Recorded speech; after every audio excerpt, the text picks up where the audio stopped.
Si les patients ils n'ont pas compris en fait pourquoi ils partaient plus tôt, pourquoi on ne mettait pas de drain, pourquoi en fait on les faisait lever tôt, ils ne comprennent pas en fait l'intérêt et ils prennent ça des fois pour une agression si le soir même on leur dit non mais là il faut aller au fauteuil.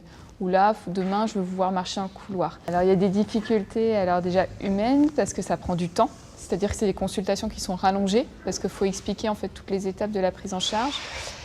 Il y a des freins parce que ça demande du personnel et ça demande une infirmière coordinatrice et ça, faut l'avoir dans son équipe. Il y a eu un partenariat avec le laboratoire MSD qui nous a fait aider dans le parcours où on a fait en fait un audit de notre prise en charge et on a regardé les points à améliorer chez nous. Puis on a montré des ateliers de travail. Les bénéfices, c'est que vraiment pendant l'hospitalisation, en fait, c'est des patients qui sont très acteurs de leur prise en charge.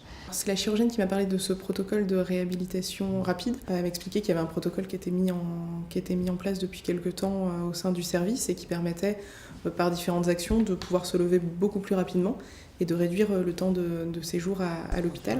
Là, elle m'a parlé de 2 jours et demi, d'une arrivée le mercredi pour une sortie le vendredi en début d'après-midi. Ça me paraissait assez simple en tout cas et pas très contraignant. Il y avait le fait de boire quelque chose avant d'arriver à l'hôpital, 2 heures avant l'entrée à l'hôpital, le fait d'avoir des bains un peu spécifiques pendant quelques heures après l'opération et puis de se lever assez rapidement, d'être dans une démarche assez dynamique. Moi ça me correspondait tout à fait, donc j'ai dit ok. Il faut que le personnel au sein de la consultation en tout cas soit bien formé pour que le discours soit le même pour tout le monde et que tout le monde ait bien compris les acteurs clés. Il faut des affiches dans la salle d'attente, en consultation, pour qu'on voit pour le jeune moderne, pour voir pour les documents, pour le rappel patient quand il sort, s'il y a un souci, qui doit rappeler. Il me faudrait une personne à prévenir, s'il vous plaît. Qu'il ait les documents aussi à la maison. Il faut avoir mis en place une consultation dédiée à l'infirmière coordinatrice qui prend ce temps-là en fait, pour expliquer.